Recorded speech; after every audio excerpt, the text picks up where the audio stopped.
जय जोहार, नमस्कार। दैनिक छत्तीसगढ़ चैनल पर आप सभी का एक बार फिर से बहुत बहुत स्वागत है। आज 2 नवंबर दिन रविवार छत्तीसगढ़ की तमाम बड़ी खबरों की शुरुआत इस चैनल को सब्सक्राइब करने के साथ, ताकि छत्तीसगढ़ की रोजाना महत्वपूर्ण बड़ी खबरें हम आप तक बिना किसी रुकावट पहुंचा सके। छत्तीसगढ़ के सरगुजा के तकरीबन 10,000 परिवारों ने गृह प्रवेश किया। रजत जयंती के मौके पर प्रधानमंत्री ने वर्चुअली शुभारंभ किया। गृह प्रवेश में अधिकारी और जनप्रतिनिधि पहुंचे।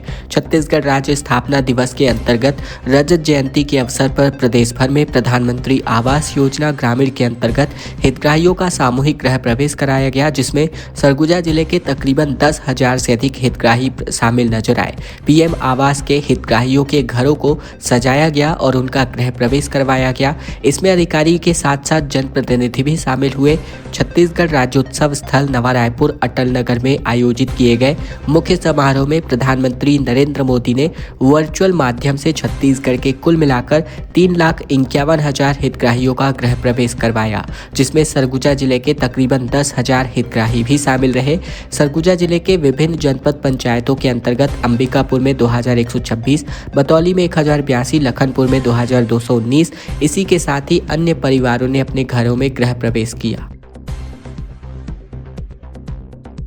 बारिश की वजह से कटी फसल बर्बाद देख करके किसान गिर पड़ा। कवर्धा में खेतों में भरा हुआ है पानी।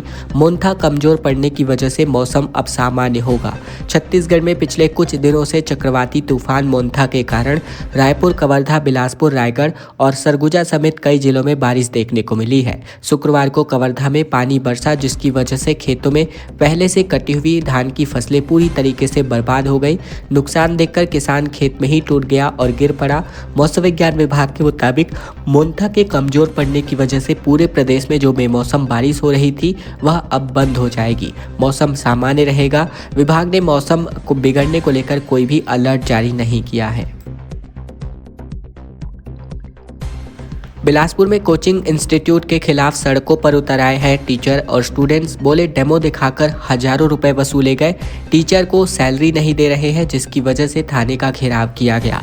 बिलासपुर में एफएम ग्रुप के कंपटीशन कम्युनिटी इंस्टीट्यूट में क्लासेस नहीं होने की वजह से भड़के प्रतियोगियों ने सिटी कोतवाली थाने का घेराव कर दिया, जहां इनके साथ कोचिंग सेंटर के टीचर भी मौजूद रहे। छात्रों का आरोप है कि इन्हें बेहतर कोचिंग का डेमो दिखाकर हजारों रुपए की फीस वसूल लिया गया, लेकिन टीचर्स को सैलरी नहीं देने के कारण 15 दिनों से क्लासेस बंद है। इसकी वजह से छात्रों का भविष्य अब अधर में है। छात्रों के हंगामे को देखते हुए टीआई देवेश राठौर ने मौके पर पहुंचकर शिक्षकों के साथ साथ डायरेक्टर को भी थाने बुलवाया। सिटी कोतवाली थाना पहुंचे प्रतियोगियों ने कहा कि जब उन्होंने एडमिशन लिया तब योग्य और अनुभवी शिक्षकों से क्लासेस कराने का डेमो दिखाया गया था, लेकिन पिछले 3 महीने से डेमो टीचर के बजाय बदल बदल कर अनुभवहीन शिक्षकों से क्लासेस कराई जा रही हैं। धमतरी में शासन आपके द्वार रथ का शुभारंभ किया गया। ग्रामीणों के घर पर घर बैठे 39 प्रकार की सरकारी सेवाएं मिलने वाली है। दरअसल छत्तीसगढ़ के धमतरी जिले में प्रशासन ने शासन आपके द्वार नामक एक नई पहल की शुरुआत की है। इसका उद्देश्य ग्रामीण और दूरस्थ क्षेत्रों के नागरिकों तक सरकारी सेवाएं पहुंचाना है। कलेक्टर अविनाश मिश्रा ने कलेक्ट्रेट परिसर से इस रथ को हरी झंडी दिखाकर रवाना किया। इस अभिनव परियोजना के अंतर्गत ग्रामीणों को अब प्रमाण पत्र, पेंशन आवेदन, आधार अपडेट, किसान पंजीकरण और राजस्व संबंधित सेवाओं समेत कुल मिलाकर 39 प्रकार की प्रमुख शासकीय योजनाओं का लाभ लेने के लिए शहर या फिर ब्लॉक मुख्यालय आने की आवश्यकता नहीं होगी। ये सेवाएं सीधे उनके ग्राम पंचायत स्तर पर ही उपलब्ध कराई जाएंगी।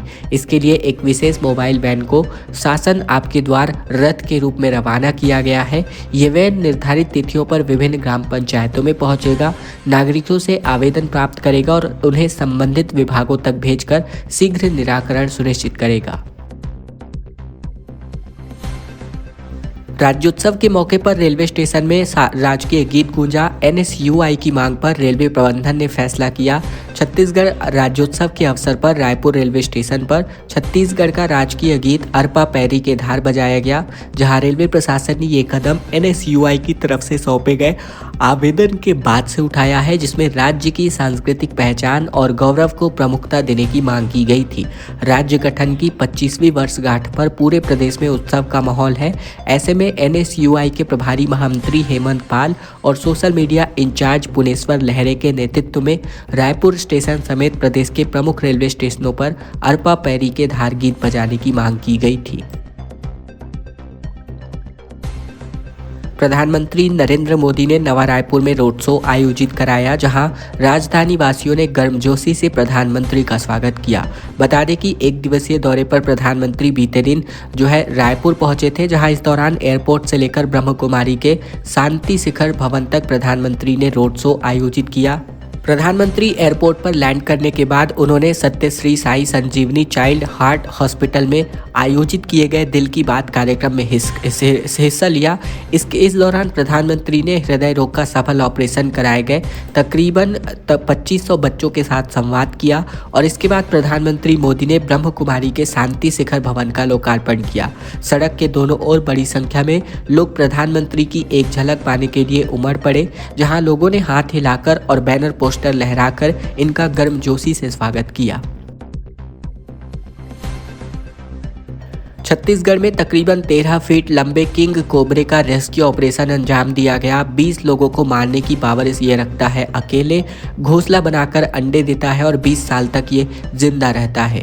छत्तीसगढ़ के कोरबा जिले में 13 फीट लंबा किंग कोबरा पाया गया है। खेत के किनारे फुसफुसाकर मारता और तकरीबन 13 फीट का लंबा ये किंग कोबरा दिखा तो ग्रामीणों ने स्नैक कैचर को सूचना दी। तकरीबन 1.5 घंटे तक चले रेस्क्यू ऑपरेशन के बाद जाकर स्नैक कैचर जितेंद्र सारथी ने उसे सुरक्षित पकड़ लिया है। स्नैक कैचर जितेंद्र सारथी और उनकी टीम ने सांप को पकड़ने की कोशिश की तो किंग कोबरा ने अटैक करने की कोशिश की, लेकिन नाकाम रहा। किंग कोबरा का ये वही प्रजाति है जो घोंसला बनाती है और मादा अपने अंडों को सुखाती है और साथ ही उसकी रखवाली खुद करती है। वैज्ञानिक कहते हैं कि इसका जहर 20 इंसानों को खत्म कर सकता है, फिर भी यह इंसानों से दूर रहना ही पसंद करता है। आज धमतरी बंद का आह्वान किया गया है। भगवान झूलेलाल के खिलाफ अभद्र टिप्पणी पर सिंधी समाज में नाराजगी देखने को मिल रही है। रायपुर निवासी अमित बघेल के द्वारा सिंधी समाज के इष्ट देव भगवान झूलेलाल और पूरे सिंधी समाज के प्रति अपमानजनक और अभद्र टिप्पणी किए जाने के बाद से पूरे समाज में आक्रोश फैल गया है। समाज के लोगों ने कुछ दिन पूर्व कोतवाली में इसकी शिकायत दर्ज कराई थी और मांग की थी। साथ ही 2 दिन बीत जाने के बाद भी आरोपी की गिरफ्तारी नहीं होने की वजह से अब नाराजगी बढ़ चुकी है। इस घटना के विरोध में सिंधी समाज ने 2 नवंबर यानी आज धमतरी बंद का आह्वान किया है। समाज के लोगों ने सुबह 10 बजे मकई गार्डन से आक्रोश रैली निकालने का निर्णय किया। साथ ही समाज जनों से अपील की है कि दोपहर 1 बजे तक अपने सभी संस्थान, दुकानें और प्रतिष्ठान बंद रखें तथा बड़ी संख्या में रैली में शामिल होकर विरोध दर्ज करवाने की अपील की गई है। 1 नवंबर से लेकर 5 नवंबर तक बॉलीवुड के साथ साथ छत्तीसगढ़ी कलाकारों की प्रस्तुति छत्तीसगढ़ी राज्योत्सव में देखने को मिलने वाली है। बता दें, छत्तीसगढ़ राज्य स्थापना दिवस के मौके पर राज्य ने अपने 25 साल का सफर पूरा कर लिया है। प्रदेशवासियों में इस खास मौके पर भारी उत्साह है। प्रधानमंत्री मोदी 1 नवंबर को बीते दिन राज्योत्सव कार्यक्रम के उद्घाटन समारोह में पहुंचे थे। इसी के साथ ही बात करें तो 1 से लेकर 5 नवंबर तक छत्तीसगढ़ के लोकप्रिय कलाकारों के साथ ही देश के जाने माने कलाकार हंसराज रघुवंशी, आदित्य नारायण, अंकित तिवारी, कैलाश खेर और भूमि त्रिवेदी अपनी शानदार प्रस्तुति देंगे। कार्यक्रम प्रतिदिन सुबह 4 बजे से शुरू होने जा रहा है। साथ ही राज्योत्सव के शुभारंभ अवसर पर नवा रायपुर के डॉक्टर श्यामा प्रसाद मुखर्जी वाणिज्य एवं व्यापार परिसर में बनाए गए मुख्य मंच से सांस्कृतिक कार्यक्रमों की शुरुआत सुबह 11 बजे ऐश्वर्या पंडित के गायन से होने जा रही है। इसके बाद PC लाल यादव, आरू साहू, दुष्यंत हरमुख, निर्मला ठाकुर और शाम 8 बजे राष्ट्रीय कलाकार हंसराज रघुवंशी की प्रस्तुति होगी। और इसके अलावा लगातार 1 से लेकर 5 नवंबर तक अलग अलग बॉलीवुड से लेकर हॉलीवुड के कलाकारों की प्रस्तुति इस राज्योत्सव में होने जा रही है। खबरों में आगे बढ़े इसके पहले अगर आपने ये चैनल अभी तक सब्सक्राइब नहीं किया है, सब्सक्राइब जरूर कर लीजिए छत्तीसगढ़ की रोजाना महत्वपूर्ण खबरों को जानने के लिए, ताकि बिना किसी रुकावट के हम आप तक खबरें पहुंचा सकें। छत्तीसगढ़ के राजनांदगांव में विजिबल पुलिसिंग देखने को मिल रही है, जिसकी वजह से 9 बदमाशों की गिरफ्तारी करी गई। राजनांदगांव जिले में विजिबल पुलिसिंग अभियान चलाया गया और इस अभियान के अंतर्गत शहर में रात्रि गश्त करके असामाजिक तत्वों, गुंडा बदमाशों और शराब तस्करों साथ ही वारंटियों के खिलाफ विशेष कार्यवाही को अंजाम दिया गया। एसपी अंकिता शर्मा के पदभार संभालने के बाद पुलिस विभाग में निचले स्तर पर बदलाव किए गए हैं। कई थानों से पुराने आरक्षकों को हटाकर नए आरक्षकों को तैनात किया गया है, जिससे आपराधिक गतिविधियों पर अंकुश लगाने में मदद मिल रही है। इसी के साथ गश्त में तकरीबन 59 संदिग्धियों की जांच भी की गई। बिलासपुर में हुए गोलीकांड के मामले में अब कांग्रेस नेता अकबर खान की गिरफ्तारी की गई है। वारदात से पहले मास्टरमाइंड के साथ मीटिंग की गई थी। तारकेश्वर और नागेंद्र ने शूटर्स को 1 लाख रुपए दिलवाए थे।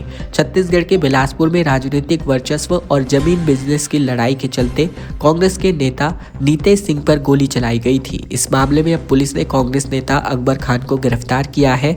जांच में स्पष्ट रूप से पता चला है कि गोलीकांड से पहले मुख्य आरोपी विश्वजीत की कांग्रेस नेता अकबर खान के साथ मीटिंग हुई थी। अकबर खान के साथ एक और आरोपी देवेश सुमन उर्फ निक्कू सुमन को भी गिरफ्तार कर लिया गया है।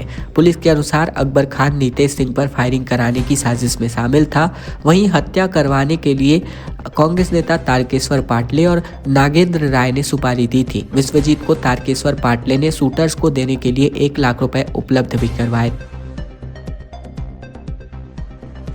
बड़ी खबर बलौदाबाजार से, जहां 15 साल छोटे बॉयफ्रेंड के संग मिलकर पति को मार डाला। 3 बच्चों की मां को इंस्टाग्राम पर प्यार हुआ, फिर होटल में इसकी साजिश को रची गई। छत्तीसगढ़ के बलौदाबाजार जिले में शादीशुदा महिला ने 15 साल छोटे बॉयफ्रेंड के साथ रहने के लिए अपने पति की हत्या कर दी। बॉयफ्रेंड ने साजिश के तहत गर्लफ्रेंड के पति के सिर पर कुल्हाड़ी से 2 बार वार किया। हत्या के बाद बॉयफ्रेंड कुल्हाड़ी को बैग में रखकर लिफ्ट लेकर के रायपुर पहुंचा। इसके बाद रायपुर से चेन्नई फरार हो गया। दरअसल आरोपी बिहार का रहने वाला है और वह चेन्नई में काम करता था और इसी दौरान जो है इंस्टाग्राम के जरिए उनकी मुलाकात महिला से हुई थी। महिला के 3 बच्चे हैं। पुलिस ने शनिवार को आरोपी को चेन्नई से गिरफ्तार किया है और ये पूरा मामला पलारी थाना क्षेत्र का है। प्रधानमंत्री मोदी ने तीजन बाई और विनोद कुमार शुक्ल को फोन किया, कहा कुछ जरूरत हो तो बताइएगा। शुक्ल बोले कि बस घर जाना चाहता हूं, लिखना चाहता हूं। छत्तीसगढ़ में प्रधानमंत्री नरेंद्र मोदी की पंडवानी लोक गायिका तीजन बाई और कवि विनोद कुमार शुक्ल से बातचीत हुई, जहां पीएम मोदी 1 नवंबर को छत्तीसगढ़ राज्य स्थापना दिवस के अवसर पर राजधानी पहुंचे थे। जहां पहुंचते ही पीएम ने दोनों से फोन पर बातचीत कर हालचाल जाना।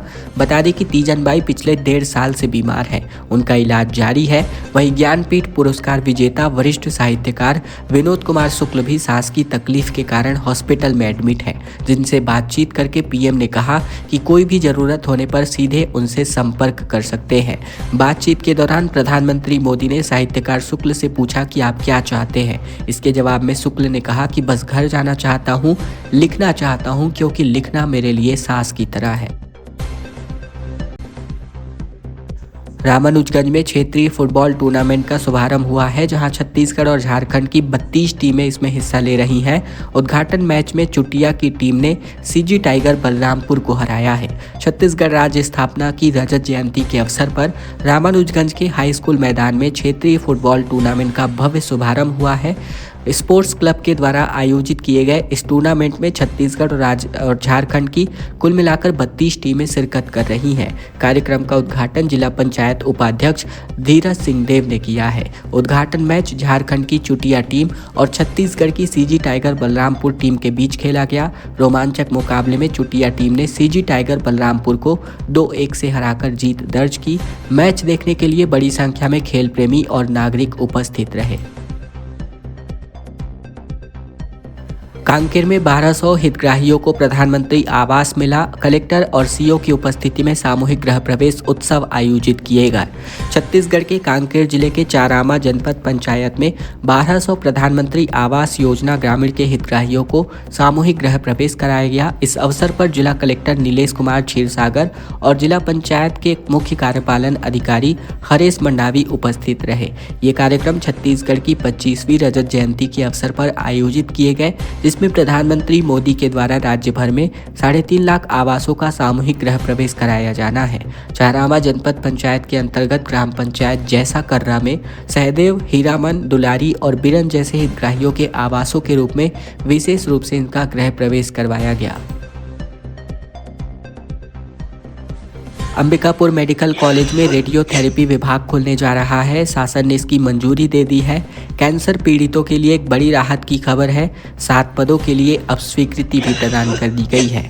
छत्तीसगढ़ के अंबिकापुर मेडिकल कॉलेज में रेडियोथेरेपी विभाग खोलने के लिए राज्य शासन से मंजूरी दे दी गई है। इसके लिए वित्त विभाग ने रेडियोथेरेपी के 7 पदों को स्वीकृति प्रदान की है, जिसमें प्राध्यापक, सहायक प्राध्यापक, सीनियर रेसिडेंट और जूनियर रेसिडेंट के पद भी शामिल हैं। सरगुजा मेडिकल कॉलेज में रेडियोथेरेपी का विभाग नहीं था। 3 सालों के बाद अब जाकर यहाँ रेडियोथेरेपी में पीजी की कक्षाएं शुरू की जा सकती हैं। चिकित्सा शिक्षा मंत्रालय ने अंबिकापुर मेडिकल कॉलेज के लिए रेडियोथेरेपी विभाग खोलने के लिए 7 पदों की स्वीकृति प्रदान की है। इसके लिए वित्त विभाग की मंजूरी मिल गई है। रेडियोथेरेपी विभाग में प्राध्यापक के 1 पद, सहायक प्राध्यापक के 2 पद, सीनियर रेसिडेंट के 2 पद और जूनियर रेसिडेंट के 2 पद शामिल हैं। इसी के साथ ही मेडिकल कॉलेज में रेडियोथेरेपी विभाग खुलना अब लगभग सुनिश्चित हो चुका है। दुर्ग विश्वविद्यालय की नई बिल्डिंग लोकार्पण करने का नहीं मिला प्रधानमंत्री मोदी को समय। 2 साल से इसको तैयार कर लिया गया है, लेकिन फिर भी दुर्ग विश्वविद्यालय की इमारत बंद पड़ी हुई है।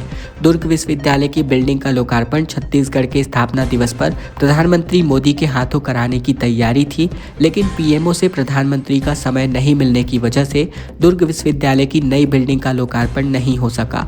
अब इसको लेकर 15 दिसंबर तक सीएम, शिक्षा मंत्री और राज्यपाल के हाथों लोकार्पण करवाने की तैयारी की जा रही है। बता दें कि दुर्ग विश्वविद्यालय की नई बिल्डिंग दुर्ग के पोटिया कला में बनकर पिछले 1 साल से तैयार है, लेकिन नए भवन के निर्माण में कई तरह की खामियों की वजह से अब तक विश्वविद्यालय पुराने जर्जर भवन में ही संचालित हो रहा है। दुर्ग विश्वविद्यालय की बिल्डिंग बनाने का काम पूरा हो चुका है, लेकिन अंदर के काम अभी चल रहे हैं। मेंटेनेंस और अन्य कार्यों को लेकर भी पीडब्ल्यूडी को पत्र भेजा गया है। सिकल सेल एनीमिया स्क्रीनिंग कार्यक्रम का शुभारंभ देखने को मिला, जहां नारायणपुर के मातला ग्राम पंचायत से इसकी नई पहल को अंजाम दिया गया। 205 ग्रामीणों ने इसकी जांच करा दी है। छत्तीसगढ़ के नारायणपुर जिले के ग्राम पंचायत मातला में सिकल सेल एनीमिया स्क्रीनिंग कार्यक्रम शुभारंभ किया गया। ये पहल राज्य में सिकल सेल एनीमिया उन्मूलन की दिशा में की गई। यह कार्यक्रम का उद्देश्य ग्रामीण और आदिवासी समुदाय में सिकल सेल रोग की पहचान, जागरूकता और रोकथाम करना है। कार्यक्रम का शुभारंभ मातला के पंचायत भवन में आयोजित किया गया। शिविर में कुल मिलाकर 205 लाभार्थियों की जांच की गई। इसमें से 3 व्यक्ति सिकल सेल एनीमिया से ग्रसित पाए गए, जबकि 23 व्यक्ति वाहक यानी कि कैरियर के रूप में चिन्हित किए गए। 179 व्यक्तियों की रिपोर्ट नकारात्मक आई। ये आंकड़े ग्रामीण क्षेत्रों में सिकल सेल की गंभीरता को दर्शाते हैं, जिसके लिए निरंतर जन जागरूकता और स्वास्थ्य सेवाओं की आवश्यकता है। खबरों में अब बस यही तक का सिलसिला था। अगर आपको यह वीडियो पसंद आया है तो वीडियो को एक छोटा सा लाइक कर दीजिएगा। चैनल पर नए हैं, चैनल जरूर सब्सक्राइब कर लीजिएगा, ताकि छत्तीसगढ़ की रोजाना खबरें बिना किसी रुकावट के हम आप तक पहुंचा सके। तो इस वीडियो को लाइक कीजिएगा, इस वीडियो को शेयर कर दीजिएगा अपने दोस्तों और रिश्तेदारों तक, ताकि उन तक भी यह महत्वपूर्ण खबरें बिना किसी रुकावट के पहुंचाई जा सके।